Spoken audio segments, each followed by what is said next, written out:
বন্ধুরা, আজকে তোমাদের আমি ফ্যাসা মাছ বা ঢেলা মাছের আলু দিয়ে তেল ঝাল করে দেখাচ্ছি। আর এই মাছের ঝাল খেতে কিন্তু দারুণ লাগে বন্ধুরা। এটা পুরো ইলিশ মাছের মতন খেতে হয়। এটা একটু কাটা বেশি থাকে কিন্তু মাছটা খুব টেস্টি আছে। এই মাছের ঝাল করার জন্য আলু দিয়ে করব তেল ঝাল। এটার মশলা কি দিচ্ছি তোমরা দেখি না। আমি মশলা বাটবো আদা, গোটা জিরে আর ধনে পাতাটা আমি পরে দেবো। আদা আর গোটা জিরে আমি বেটে নেবো।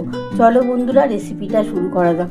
ওইদিকে কড়াটা আমি বসিয়ে নিয়েছি। কড়ার মধ্যে সর্ষের তেল দিয়ে দিচ্ছি বন্ধুরা।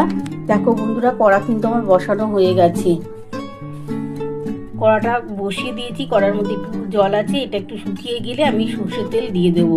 একটু তেলের পরিমাণ বেশি দিলে কিন্তু এই ফ্যাসা মাছের ঝাল দারুণ খেতে লাগে। বন্ধুরা দেখো, ফ্যাসা মাছে আলু দিয়ে ঝাল করার জন্য দেখো আমি কিন্তু তেল দিয়ে দিয়েছি। একটু তেলের পরিমাণ বেশি দিয়েছি কারণ আমার মাছ অনেকগুলোই আছে। আর এই মাছের আলু দিয়ে ঝোল বলো বা বেগুন আলু দিয়ে ঝোল বা ঝাল যে কোনোভাবে তোমরা করবে, এই মাছটা কিন্তু খেতে দুর্দান্ত হয় বন্ধুরা। একটু কাটা বেশি থাকে কিন্তু খেতে খুবই মিষ্টি। প্রথমে দেখো বন্ধুরা, তেলটা গরম হয়ে গেছে। আর এইদিকে দেখো বন্ধুরা, আমি কিন্তু মাছটার মধ্যে নুন হলুদ মাখিয়ে নিই। তারপরে আমি মাছগুলো ভেজে নিচ্ছি।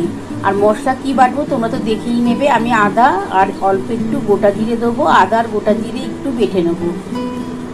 বন্ধুরা দেখো, আমার তেলটা গরম হয়ে গেছে। এবার আমি মাছগুলো ভেজে নিচ্ছি। এই যে মাছের মধ্যে দেখো বন্ধুরা, নুন হলুদ মাখিয়ে নিয়েছি।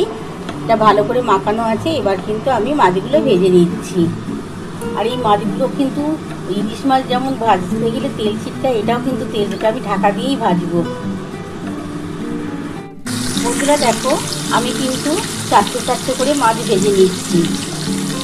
আর খুব বেশি কড়া করে ভাজবো না। মাছটা একটু কড়া ভাজবো, কিন্তু খুব কড়া ভাজলে কিন্তু মাছটা ভালো লাগে না খেতে। একটু আধ ভাজার মতন থাকবে। আমি সেই অবস্থাতে মাছগুলো তুলে নেব। আমি এক পিস ভেজে নিই বন্ধুরা। এক পিস হয়ে গেলে আমি উঠে দেবো। আমি মাছ চারটে ভেজে আমি তুলে নিয়ে আসবো। তারপরে দেখো বন্ধুরা, যেটা পড়ে থাকে ওটা আমি ভেজে নেবো। বন্ধুরা দেখো, আমি আদা আর জিরে বেটে নিচ্ছি। একটু সামান্য জল দিয়ে দিয়েছি।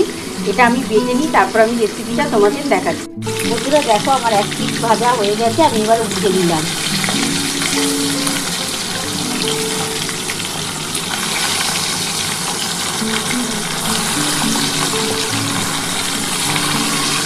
দেখো বন্ধুরা, এরকম কালার, বেশি লাল করে ভাজলে আবার মাছটা খেতে ভালো লাগে না, বড্ড শক্ত হয়ে যাবে। ইলিশ মাছ আধ ভাজা করলে যেমন খেতে লাগে আমি সেরকমই ভেজে তুলে নিচ্ছি। এক পিঠ হয়ে গেছে, আর এক পিঠ উল্টে দিয়েছি বন্ধুরা। এটা এবার ভাজা হয়ে গেলে আমি তুলে রাখি। তারপরে যে কটা আছে আমি ভেজে তারপর আমি রেসিপিটা শুরু করবো।